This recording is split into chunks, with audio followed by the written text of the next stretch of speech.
Yeah, good morning.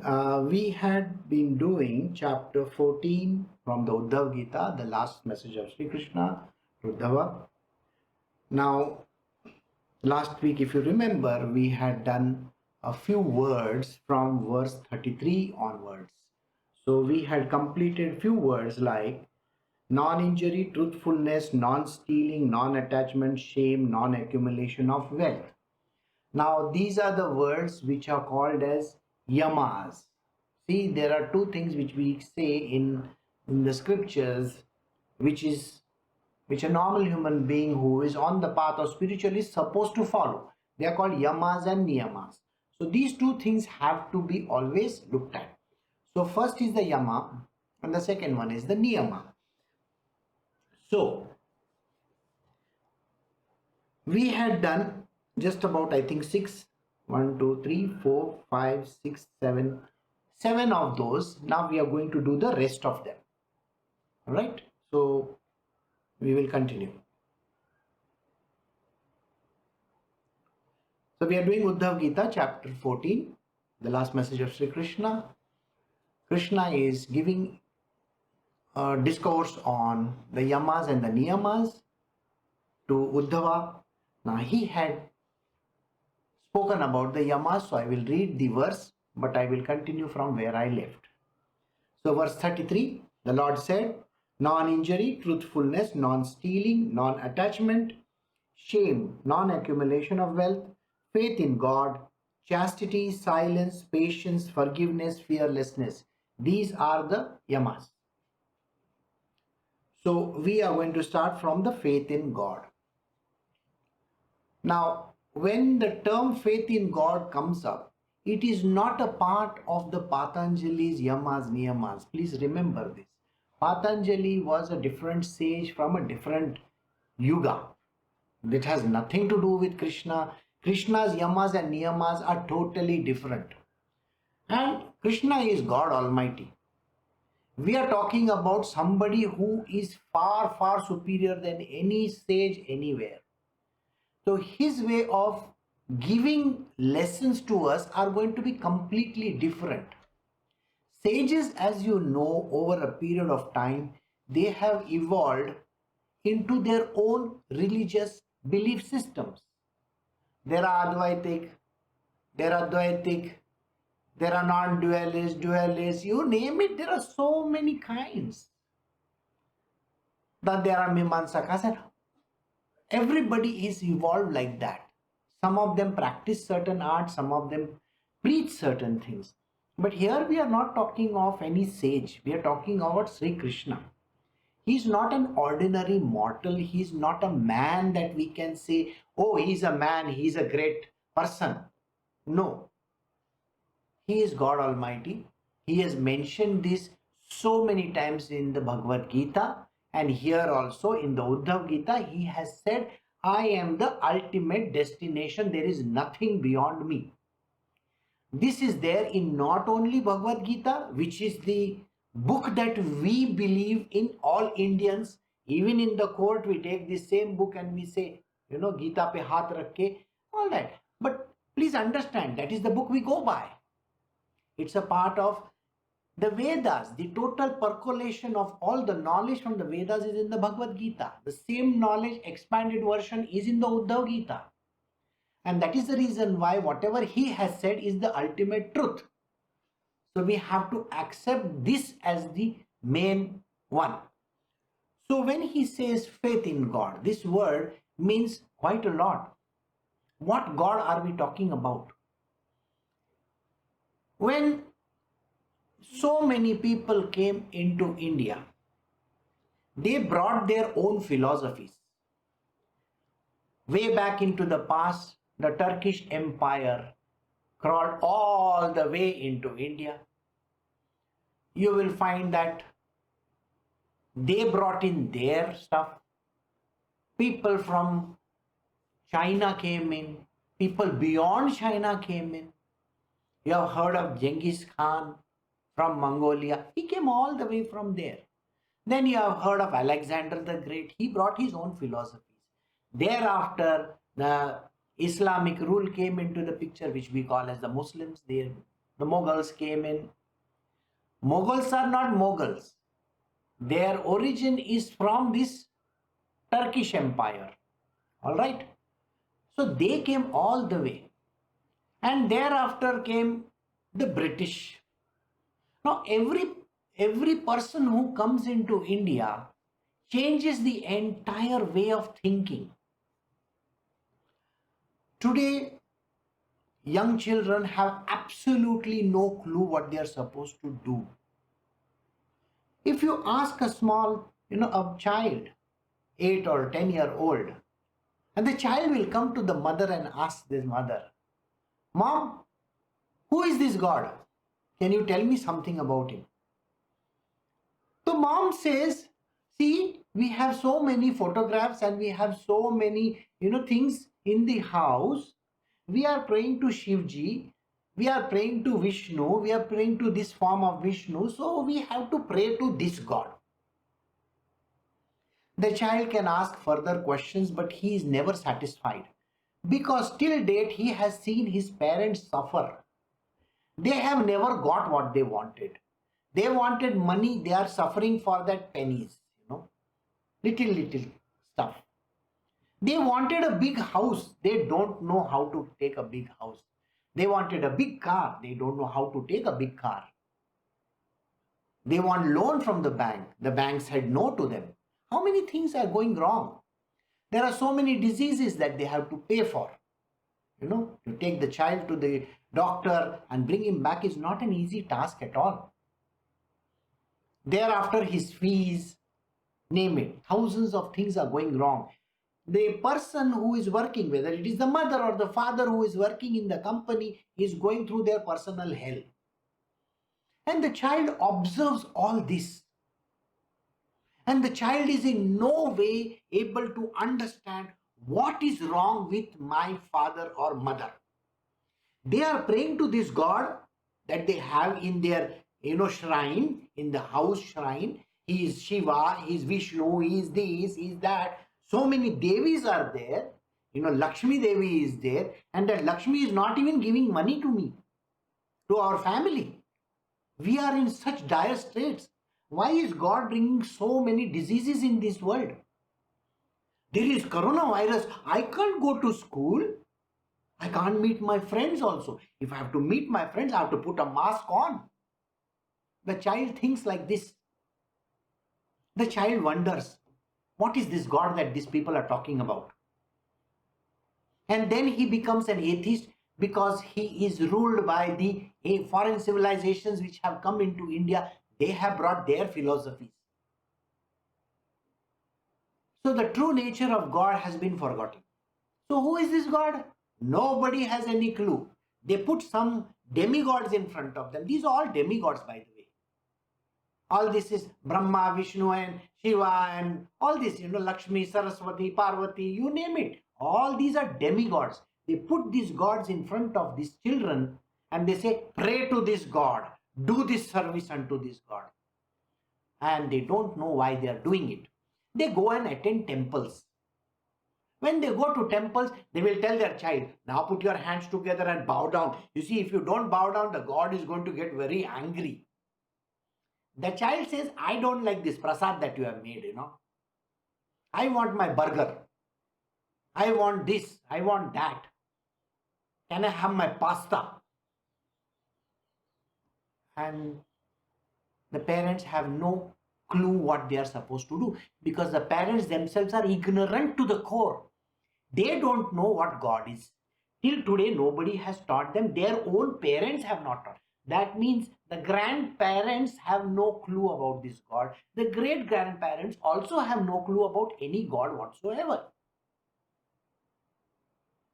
They have no idea and they don't know how to bring this faith back into anybody, including their own self, because they have truly no idea whatsoever. And who is responsible for this? The education is responsible. The kind of education that we are getting and giving our children, the children have absolutely no idea. I was just now talking about a person. One of the film actors has named their child Taimur.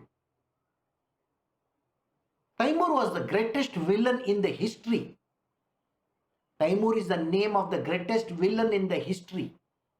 Taimur Lung is the one who killed millions of Indians. Indians means Hindus. When he invaded India.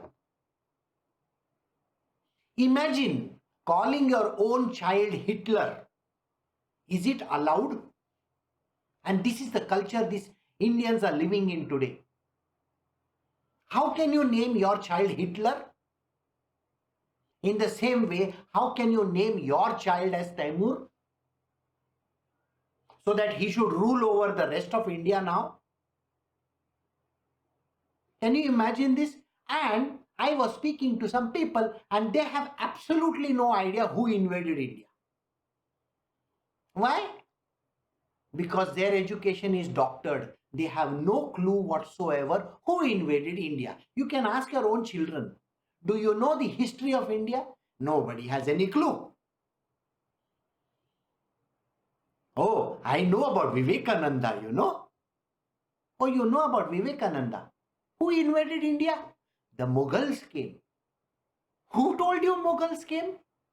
The Mughals never came. It is the Turks. And that is the knowledge which nobody has. This is the truth about life today, and it is impossible for a child to get the right answers. So you have irresponsible parents who have no idea what to tell their children about God. And here, one of the yamas is faith in God. What God? Nobody has any clue. So when Krishna says yama, faith in God, we should know which God we are talking about. The God who is unmanifest, whom we call as the Brahma, and the God who is manifest, whom we call as Krishna. Now Krishna is a name given here, but any other place in the world he is called as God Almighty. In some of the other countries where they practice religion, whichever country that they come from, there that God is called by different names. Father in heaven. Some places they call him Allah. If Allah, Father in heaven, God Almighty, Krishna is the supreme God, faith in that God is important. Why? Where are the demigods coming from? The parents are themselves so ignorant of this fact that they don't know. The Bhagavad Gita is not even known to them. They don't have any clue.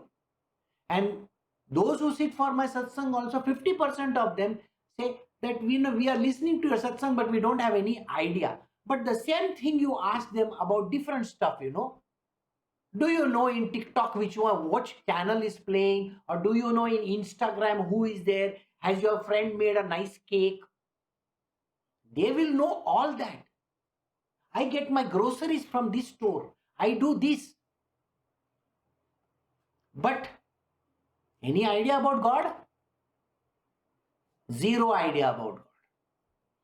So faith in God is a very important term. I told you I am going to go one word at a time in this, and even if it takes another few, satsangs of mine, if you have the patience, sit through them.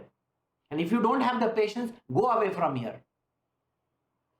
I am recording this for posterity. Those who want to see will see. Those who don't want to see can get out. Faith in God is important. And what kind of a God are we talking about? The one who is unmanifest and who is manifest also. That God we are talking about. Now think about what other yogis have spoken about. The other yogis who have given the yamas and the niyamas, they say Oh, we have Shivji as our God, we have this one as our God, we have that one as our God. I just now told you, these are called demigods. Demigods is not Almighty God. There is a higher one above. Alright? Demigods means demi. The word demi means half. They are also called deities. When you want something from them, whether it is money, this, that, many things, no, you should go to these demigods because they are departmental heads. You want education, go and pray down to Saraswati. Saraswati ji, I'm going to give you, 1 kilo peda so that I can come first in my examination. Or you will pray to Saraswati when the time comes and you say to her, what, I have a recital just now. I have to give music. I have to do a dance. Because I have to do a dance, can you please help me? And Saraswati is going to help you. It's the same thing. So understand, these are called demigods. They are not gods. Okay?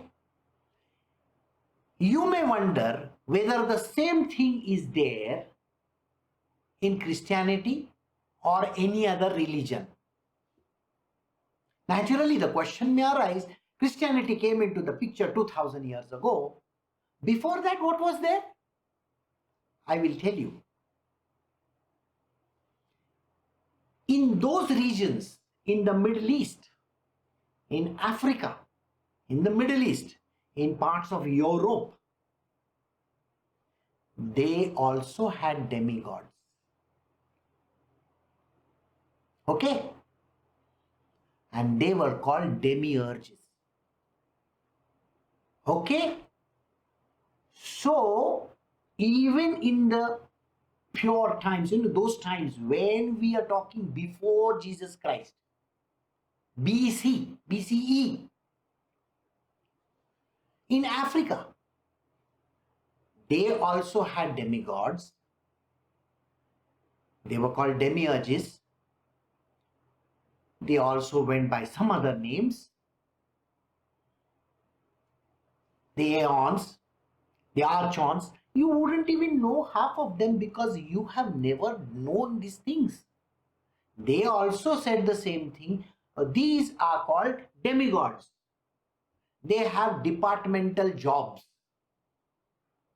A departmental job means, okay, you see in charge of this, you are the one who is in charge of the grains. So God of grains is there. Somebody is told, you be the God of marriages. Somebody is told, you be the God of love. Somebody else is told, you be the God of death. You be the God of birth. You be the God of taking care of people. And there are gods of ill health also and good health also. In India, we have all these kind of demigods. Okay? When Krishna says faith in God, he is not talking about any of the demigods over here.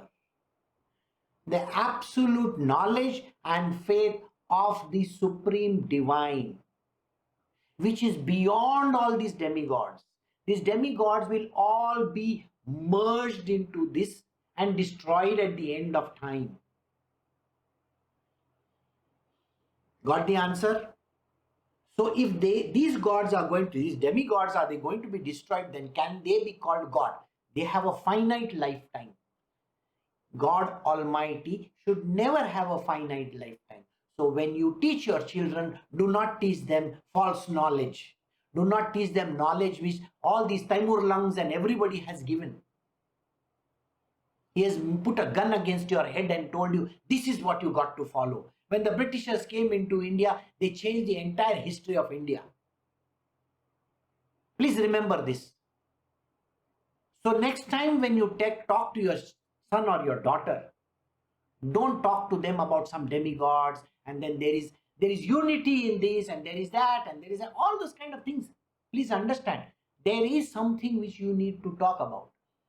That is the faith in this supreme God that we talk about. Those who are followers of love and devotion, love and devotion should know very well that love and devotion, Krishna is the divine God who is the ultimate, the last one. That is why Krishna himself is saying, faith in God, me. The next word is called chastity. Now, chastity is a term which has been used so many times in the past. If somebody is asked this question, what is the oldest profession? Oldest profession in the world, profession. You know the answer that they give immediately? Prostitution. This is the word they give.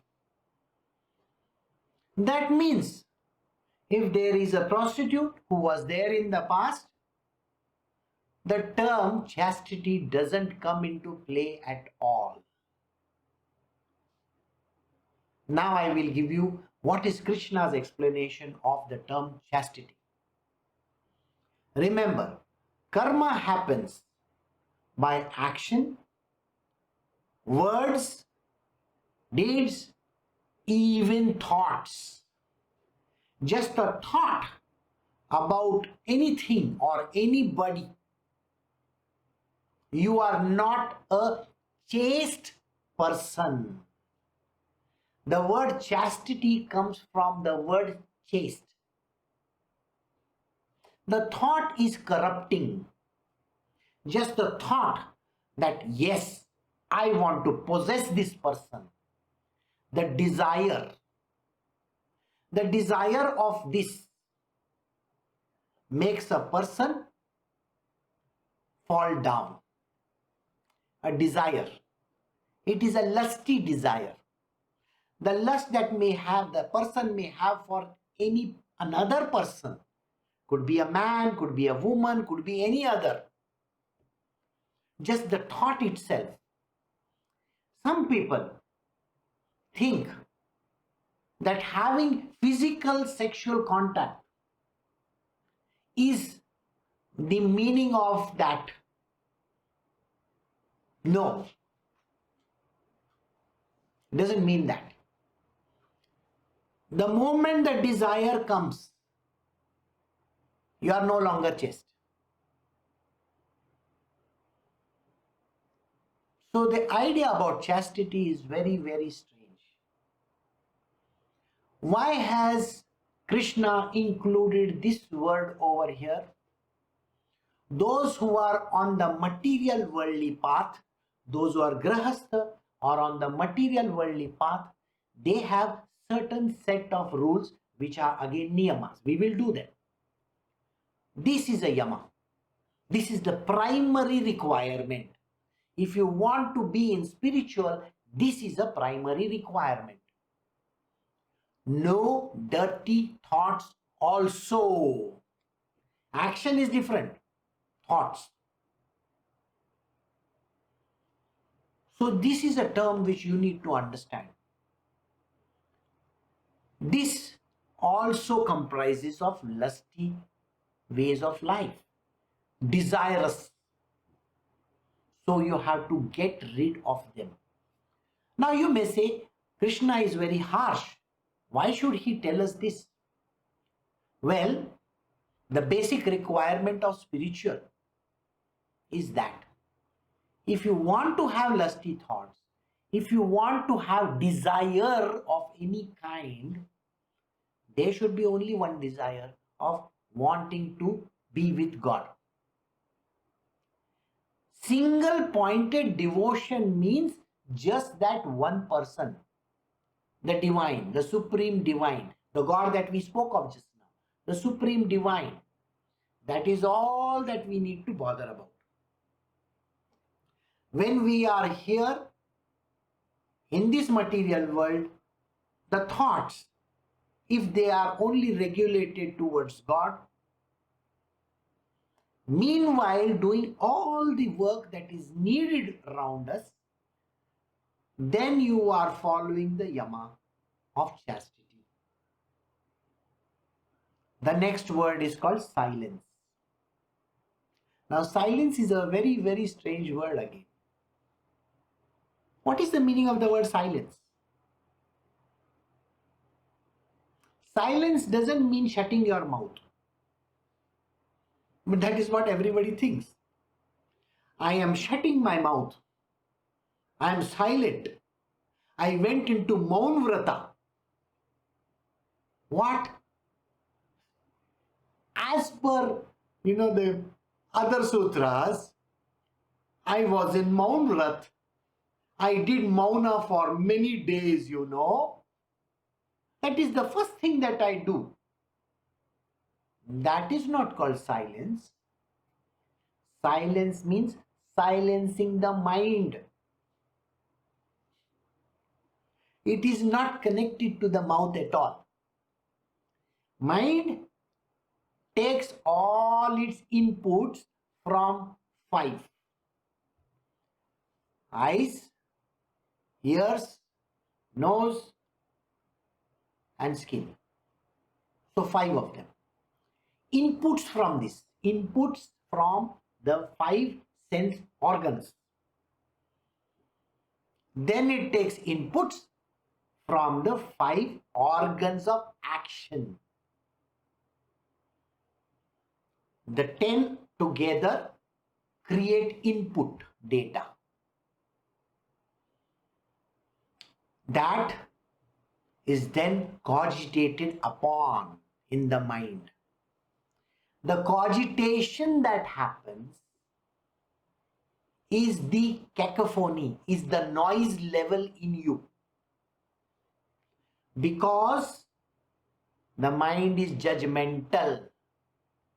Anything that you see, smell, hear, touch, feel, walk, handle,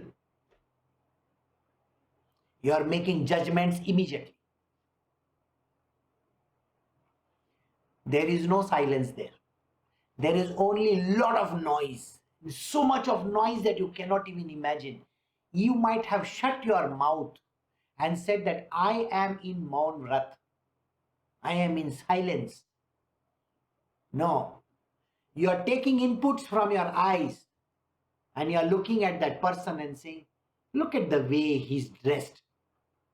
Your mind is talking about it. Or you hear some people, we are going to get this food to eat. Your mind says, I have been eating this crap for last so many days. And now today also they are going to serve the same crap. Your mind is spoken. Reactions come in. Tell me, where is the silence over there? The term silence, where Krishna is concerned, is not that shutting your mouth. Shut your mind. Stop it from reacting to everything.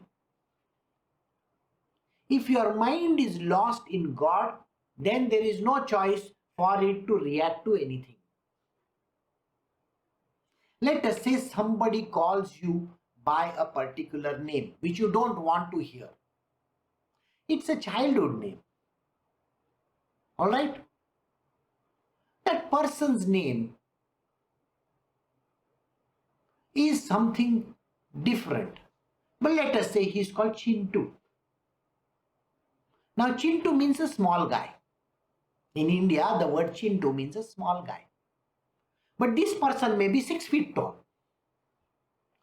And, hello Chintu, how are you? I hate this person calling me this. Who has spoken? Mind has spoken. If the mind has spoken, you have immediately gone into a karmic action.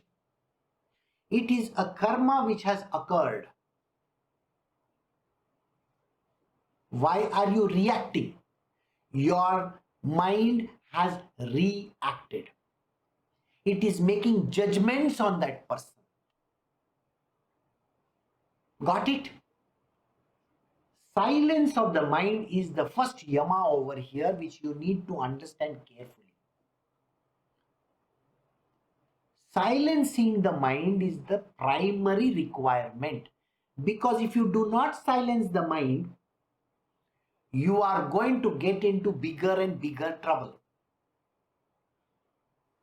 Understood? So silence your mind. This silence extends on words also. Even if the other person is saying something, doing something, acting out, or whatever he is up to or she is up to, if you give a reaction to it, even if the word comes out from the mind or from your mouth, oh my God, what is he doing? Just these petty words is going to put you on a cyclical loop with that individual in a karmic way. You will have to keep on meeting this person again and again. Why would you want to meet this person? So, stopping yourself from thinking is very, very important. It is the Zen con that I keep on talking most of the time. It is attributed to Buddhist people. And they say Buddha is the person. It's a Zen con. Now in a Zen con, there are two monks walking down. One is a guru and one is a shishya. They meet a beautiful woman. The woman says, I can't swim the river.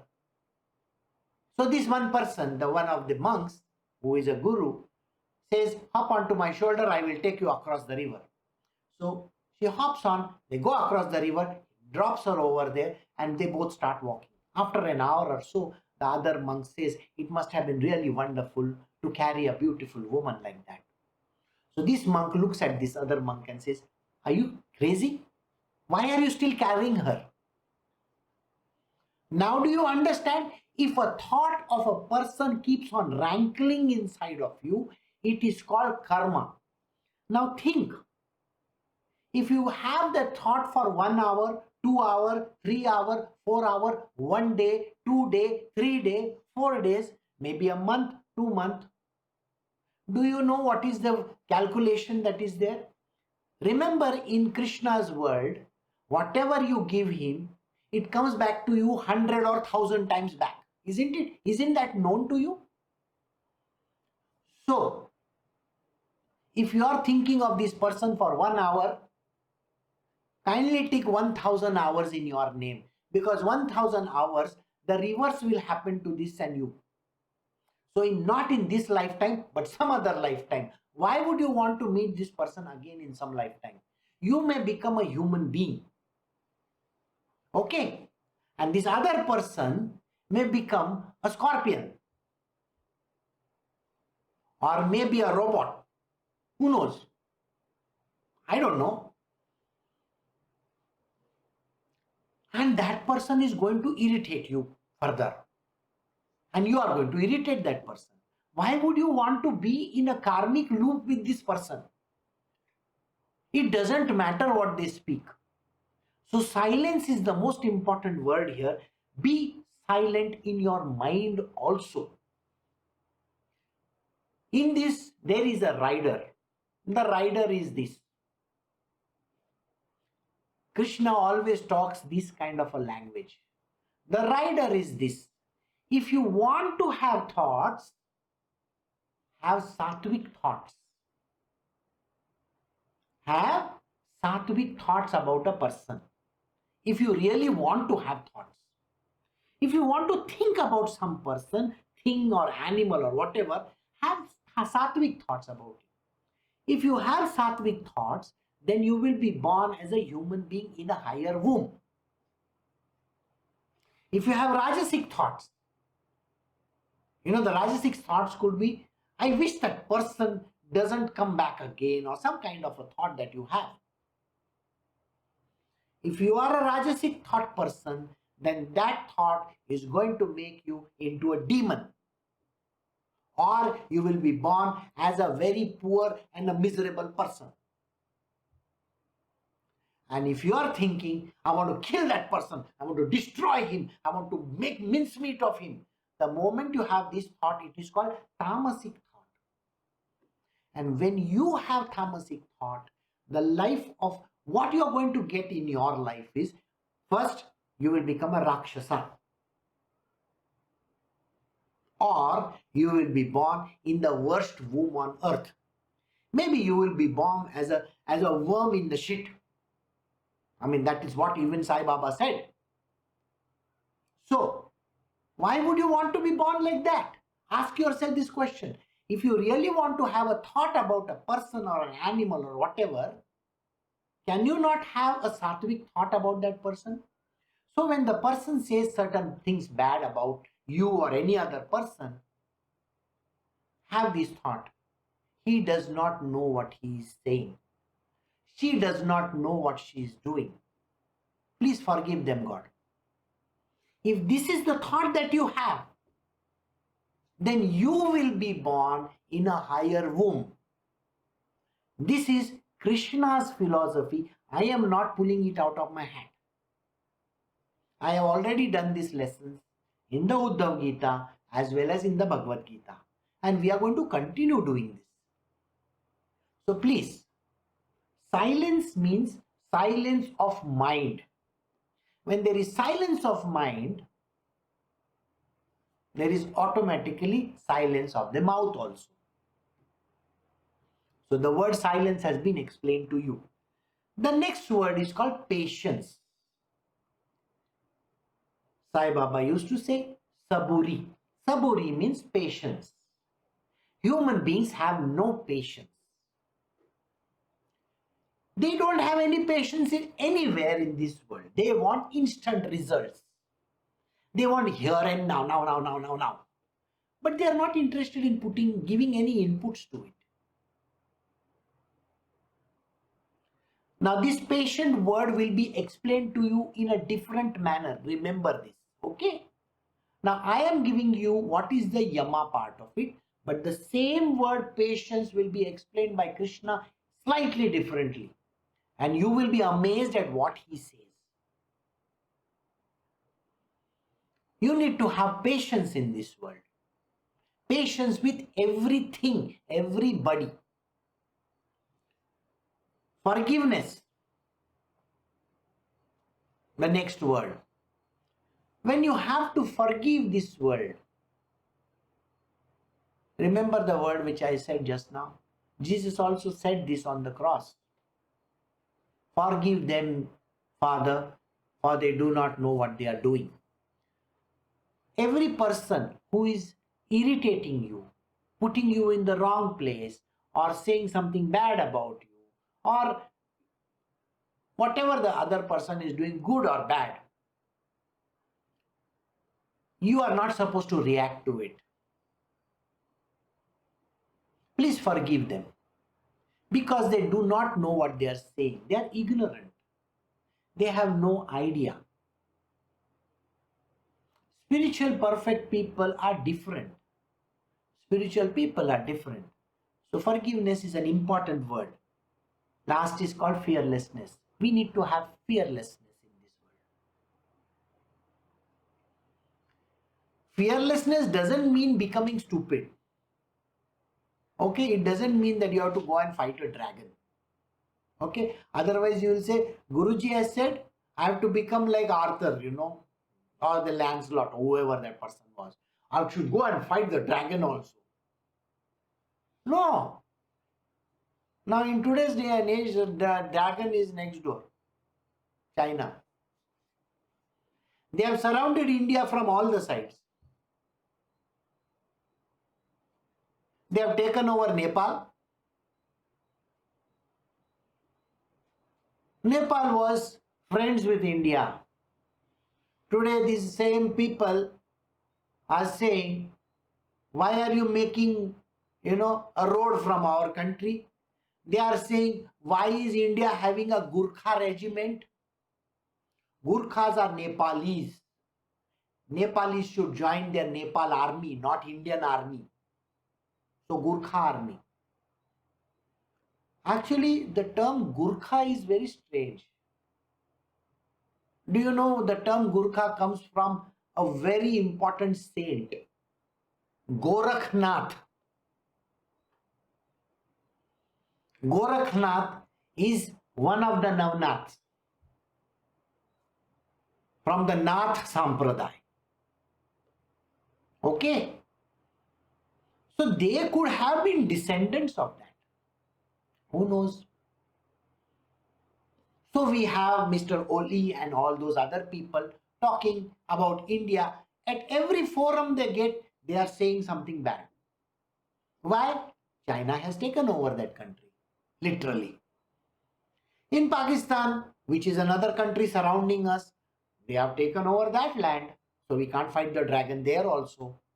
Bangladesh, another country next to us, they have taken over that country also. Everywhere they are paying dollars and billions of dollars, and they have literally bought these countries off. So now, on the north, northwest, Pakistan, China के साथ है. Nepal, China's friend. Bangladesh, China's friend. Where are we left now? South.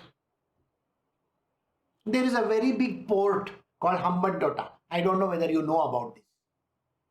99-year lease has been given to China. So Sri Lanka also, they can have their entire navy if they want. Their entire battalions can surround us. Whom are we left with?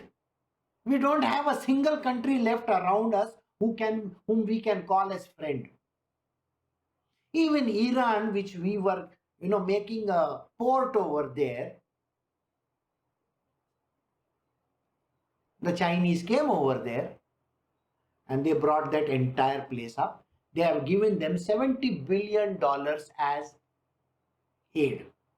In the next 5 years, they were going to pump in $70 billion. India can't even spend $1 billion over there. So Iran, which was supplying us cheaper oil, is no longer supplying us. Instead of being a friend, it is not our friend. Now think about it.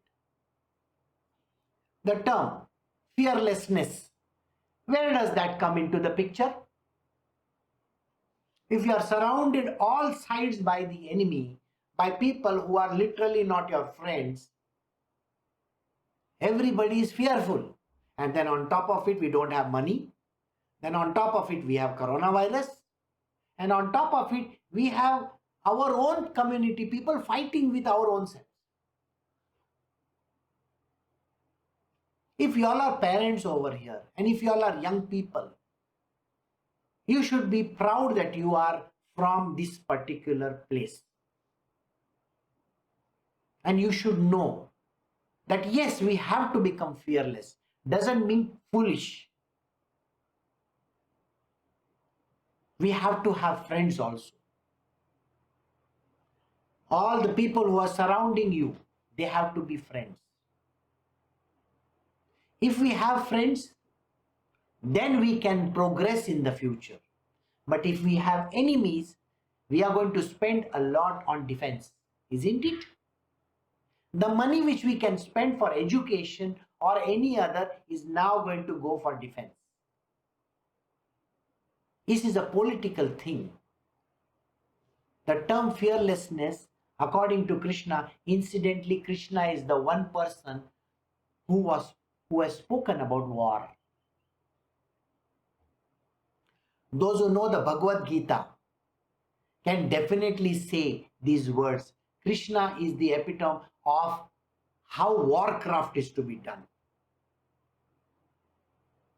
He has given political knowledge also. He has given the knowledge of the art of war. Later on, the Chinese came up with the art of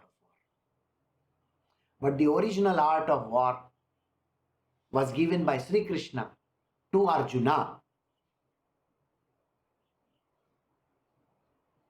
Fearlessness doesn't mean becoming foolish. Fearlessness means you should know exactly the right kind of thing to be done so that you can become fearless. When Krishna is on your side, are you fearless? 100%. Because if God is on your side, you will become fearless. But if a person doesn't even know who his God is, how can he become fearless? Then he's afraid of the devil, isn't it? You see, do you get to the point which I'm trying to convey? You're afraid of ghosts. You're afraid of the devil. You're afraid of going to hell. And you're afraid that your enemy will strike you any moment. See? And this is the terms. Fearlessness doesn't mean foolishness. You should have the political, the economic, the social will and the responsibility. And you should know exactly how to say the right things at the right time. That is more important. We move to the next one, which is called the niyamas. So we are doing verse 34 now from chapter 14 of the Uddhava Gita.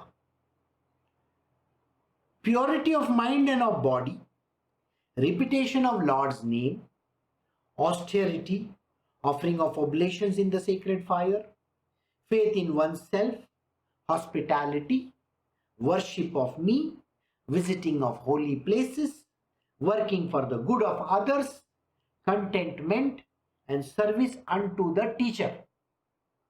That is the last one. So, like I said, we will do step by step. Purity of mind and of body. This is a niyama. First one was yama, second one is niyama. These are the basic rules that we need to follow in our life. The previous ones were the primary ones. These are the secondary ones. Purity of mind and of body. Your body has to be pure. Your mind has to be pure. In the yama, I was clearly talking to you about silence. How to silence the mind. When the mind is silent, you know there can never be a silent mind. You should know this, isn't it? Your mind is called a monkey mind. Can you tell the monkey, sit in one place and don't do anything? Your child is a monkey. You know the small babies that you have, they are monkeys. Put them in one place and say, don't do anything. Do you think they will do that? They are like monkeys. They are going to keep on doing something or the other. Wherever they are sitting, they are going to do what is necessary. Because their mind talks. So, to get rid of that, we have to fill our mind with the thoughts of God. So he says, purity of mind can come with the thoughts of God. And body. Now, body is something which is very, very rare. The thought of body is something which you need to understand. You know, this basically, we have an adult channel. I don't have children over here who are listening to satsangs. So in the adult channel, we normally talk of certain subjects which are taboo in this world. So, when we speak of purity of body, the purity of body not only talks about being clean and neat at all points in time. You should be wearing clothes which are washed, a clean body. But the clean body also means a couple of more things. Those who are on the path of spiritual should know, for the males, there should be no throwing out of semen. Those who are doing the other scriptures with me will know this verse has come. I think in the Sai Sat Charitra it had come. Isn't it? Where Sai Baba also says these words. Ramakrishna Paramahansa also said these words. And now what are these words? These words are, for a man, he has to take that upwards, and it creates a separate channel for that man. You should know that just one dot of that sperm can generate a person like you. Have you not been, are you born? Yes. You have come from that tiny dot. So how much of energy does it have? How much of power does a little dot sperm has? Tremendous amount, isn't it? And if you are throwing billions of sperms away, can you imagine the amount of power that is there within this? Now, when you use this for your own development, a spiritual development on the path of Tantra, you pull it inwards and do not allow it to go out. You literally have the power of billions, because one sperm can create one human being, a huge man. Imagine your one sperm can create one Elon Musk type, or an Albert Einstein, or a Beethoven. And just imagine that. Or one Sachin Tendulkar, one dot.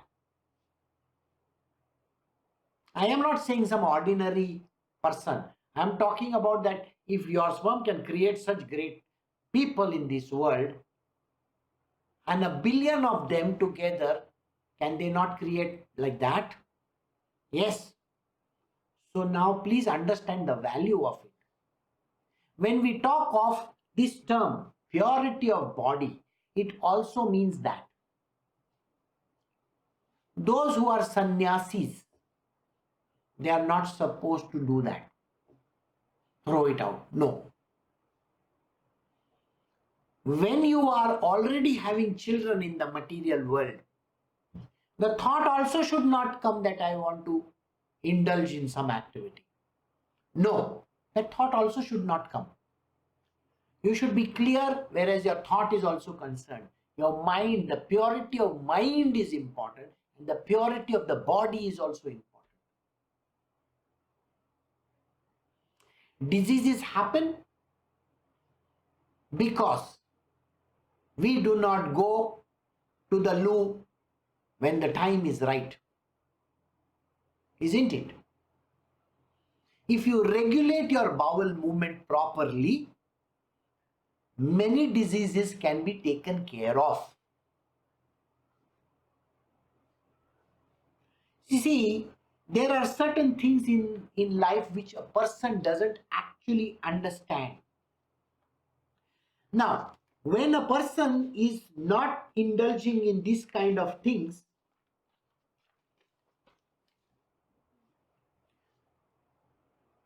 he comes across, when it's collected to the alimentary canal. Alimentary canal is called the food canal. The food canal starts at the mouth and ends at the anus. You should know this. Okay? If you do not eat the right kind of food, your stomach can go for a toss. So the entire alimentary canal can get affected, and 50% of our body's actions, nerve cells, are in the stomach region. They are the one who is regulating your body. And if you go in for keto diet, or God knows whatever diet that you want to, if you think that, I have lactose intolerance, I cannot do this, I cannot do that. Do you know the reason for that? It is because you have gone and spoilt your own life. You should have eaten what is the right kind of a meal. So when you do not have proper bowel movements, you are not clean in your body. Purity of body is important from all angles, not just having a bath. Someday in the ahead, we will be talking about food. At that time, I will give you a clear understanding of what kind of food we need to have. This is not the forum right now. Repetition of Lord's name. But to keep on repeating the name of God constantly. Not, the four-letter words, by the way. The four-letter words, oh, Jesus. No. Jesus is different. What word you are supposed to say? The God that we talk about. Take his name constantly. Doesn't matter. You may be given a Kan mantra or not given a Kan mantra. Why are you bothered? Just take his name. Some people come to me and they say, Guruji, we have heard that we are supposed to say the Maha Mantra, Hare Ram, Ram Ram, Hare Hare, Hare Krishna, Krishna Krishna, Hare Hare. We are supposed to say that because I have read it somewhere. Some foreigners have come to India and they have said that we are supposed to say this. Foreigners have come to India and told you to say these words. I didn't know that. I thought Ram and Krishna already lived over here. Even if you say Shri Ram, that's enough. Even if you say Om Ram or whatever. If you say Hare Ram, Ram Ram, Hare Hare, Hare Krishna, Krishna Krishna, Hare Hare. Do you know which Ram they are talking about? You see, the Ram which they are talking about is Balaram, not Shri Ram. Got it? There you got your answer. So just say Krishna, doesn't matter. Just say Shri Ram, doesn't matter. It really doesn't matter at all. But taking the name of God is important. Not when you are giving expletives. People give expletives and they take the name of, oh, Jesus, oh, Krishna. When you are in that state of being, you will say these words. No. God's name is not an expletive. It is not a bad word. They say instead of saying OF, we are saying this word.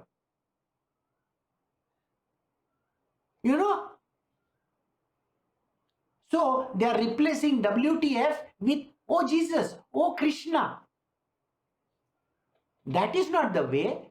It is an expletive. You are using the wrong word over there. The moment you take the name of God over there as an expletive, as something bad, it's not good. Taking the name of God at all points in time, when you are going to sleep, take his name. When you get up, take his name. Got it? That is the way in which you can take the name of God. So we have just covered two words. Two.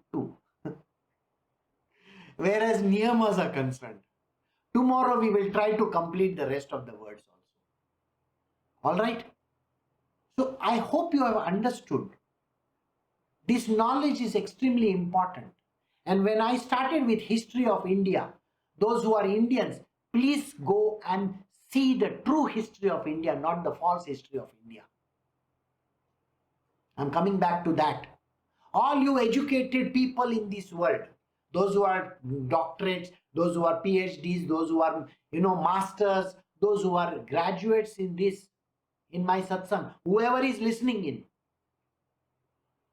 please know the true history of India and don't keep on talking nonsense. We have a very good history. And always remember the true things that the past has given us. I'm not saying that you have to go back to the past, but the past teaches you a lot. So learn from there. These yamas, niyamas have come from Sri Krishna himself. They have not come from an ordinary mortal. They have not come from a sage or a saint. They have come from the mouth of Sri Krishna, and he is also going to tell you what his way of looking at life is. And that will be there in the future. Okay? So we will do this. This chapter is going extremely slow. Like I said, if you are getting bored, then you are free to go. But if you feel that there is something really worth it, stay on. Alright? So I will see you all tomorrow, those who really wish to be here. And listen to what he says, whereas yamas and niyamas are concerned, and then we will do the rest of it. Take care. Thank you. Have a great day. Bye.